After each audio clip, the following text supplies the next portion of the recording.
Ada satu orang ahli ibadah dengan cinta yang begitu besar kepada Rasulullah sallallahu alaihi wasallam. Setiap hari dia salawat. Tatkala beliau sedang ziarah ke makam Nabi, beliau sedang membaca maulid. Ada salah satu orang di belakangnya mendengar, begitu selesai diajak makan di rumahnya. Tuan, saya undang makan di rumah saya, boleh? Boleh. Alhamdulillah, dibawalah sampai ke rumah. Begitu sampai di rumah, ternyata bukan dikasih makan, tangan diikat, lidahnya dipotong. Kenapa? Saking bencinya karena orang tersebut terlalu menyanjung dan mengagungkan Nabi Muhammad SAW. Aku tidak suka tatkala engkau terlalu mengagungkan dan memuliakan Muhammad, karena Nabi Muhammad adalah bukan seorang Tuhan yang wajib kita muliakan dan kita agungkan. Dipotong lidahnya. Saat itu juga dilepas orang tersebut, lidahnya digenggam, mulut penuh sama darah, lidah digenggam, dibawa sampai ke depan makam Rasul sallallahu alaihi wasallam. Di dalam hati beliau mengatakan, ya Rasulullah, maafkan saya, bukan saya enggak mau salawat lagi kepadamu, tapi lidah saya saat ini sudah ada di tangan saya tidak lagi dapat menyanjung dan memuliakanmu dengan lidah yang sempurna. Saking sakitnya, darah yang begitu banyak, beliau pingsan. Di dalam pingsannya, beliau didatangi sesosok manusia yang tatkala beliau mengatakan, wahai hamba Allah, wahai hamba Allah, ketahuilah aku Muhammad yang saat ini datang menjengukmu. Biarkan lidah itu terputus sekalipun, jika engkau tetap mencintaiku, maka Allah akan berdekatan, Allah akan mengizinkan aku dekat denganmu, kata Nabi SAW.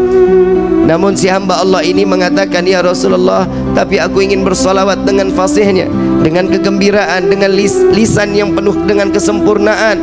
Maka lidah tersebut diambil oleh Rasul sallallahu alaihi wasallam, dimasukkan ke dalam mulut. Di dalam mimpinya, tatkala terbangun dari tidurnya, lidahnya udah nyambung lagi.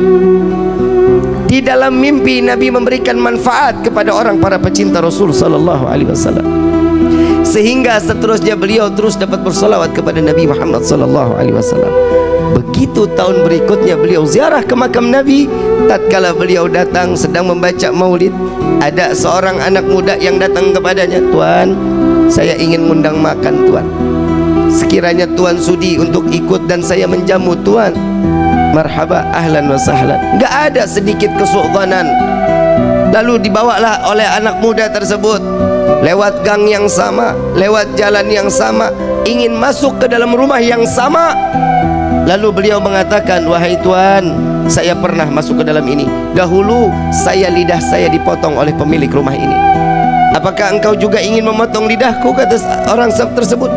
Tidak, wahai hamba Allah, aku mengajakmu untuk mencicipi dari rezeki yang apa ada di saat ini.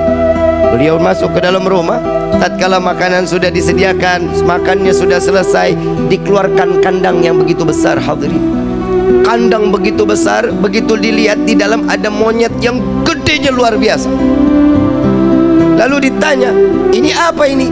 Tuan, ingat dahulu engkau bilang engkau pernah dipotong lisanmu, engkau pernah dipotong lidahmu oleh ayahku. Dia adalah ayahku yang Allah kutuk menjadi kerak yang besar.